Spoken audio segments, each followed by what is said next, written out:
I came to this country at age 6, knowing nothing but the alphabet and phrases like thank you and please that my mom had taught me. Today, I stand before you as an honors college student on her way to med school. It's been 14 years since I walked into my first grade classroom, and I have come a long way since then.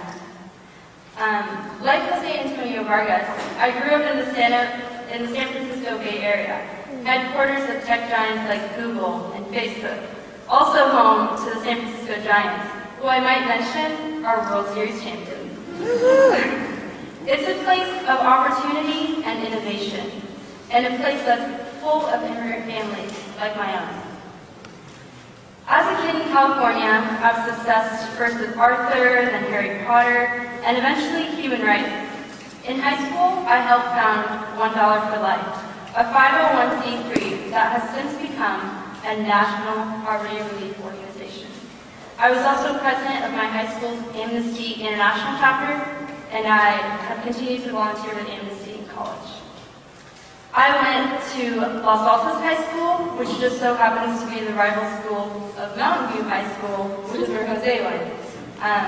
Jose and I actually grew up in the same town. I just went to the school with a better football team. It was during high school that my parents sat me down and told me about my illegal status. The knowledge that I was undocumented brought my teenage reality of soccer practice and Spanish homework. It scared me, and so I told almost no one. I focused on my grades and devoted my free time to human rights activism. I graduated high school with honors and was voted most likely to save the world by my class. I thought that if I just ignored my secret problem, it would go away. That is not what happened. Last summer, the summer after my freshman year at UC Davis, Immigration and Customs Enforcement found me. They took me in and fitted my ankle with an electronic tracking device. They told me I was lucky I wasn't in prison. They treated me like a criminal, and to be honest, there were moments when I felt like I was one. This past school year, I tried to keep my life at school somewhat normal. I declared my major, neurology, physiology, and behavior. I expanded campus outreach to STAND, UC Davis's Anti-Genocide Coalition, and I was elected co-president. I even managed to pass Chemistry 2C. 3 weeks ago, I finished off my finals and came home, excited to relax and enjoy summer vacation with my family and friends. Little did I know that my life was about to be turned upside down. On June 16th of 2011, I was summoned to the ICE office. My case officer told me that within a week, my mom and I would be deported. He ordered me to purchase a one-way plane ticket to India.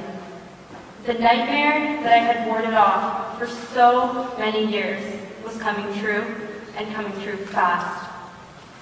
I walked out of my meeting with ICE knowing that I had to stop this. I couldn't be sent to a country I no longer know, ripped away from my family, my friends, and the beautiful place that I had called home for so long. I went to the few people I had trusted with the truth about my status. We sat down and decided that, with deportation just 5 days away, the best way to stop this was to go public. To an undocumented immigrant, that's a scary, scary term. The fear of being discovered is one that's constantly on our minds. You learn to avoid bringing attention to yourself, to live below the radar of authority at all times, to stay hidden in the shadows.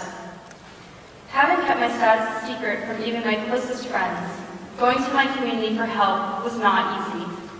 To expose my secret to everyone I've ever known, to put my future in their hands, was one of the hardest things I've ever had to do.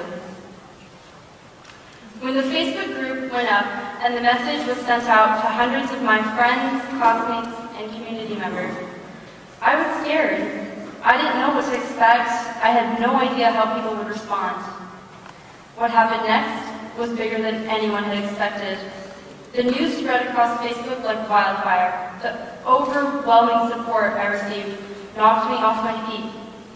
Once the news was out, my friends sent the petition to their friends, who sent it to their friends, who in turn invited more and more people. In the end, nearly 20,000 faxes were sent to senators, ICE, and the Department of Homeland Security. Thousands of people signed a letter on my behalf, and hundreds of people called our senators. And it worked! My mom and I went to ICE last Tuesday, and as ordered, we were reported to be taken into custody.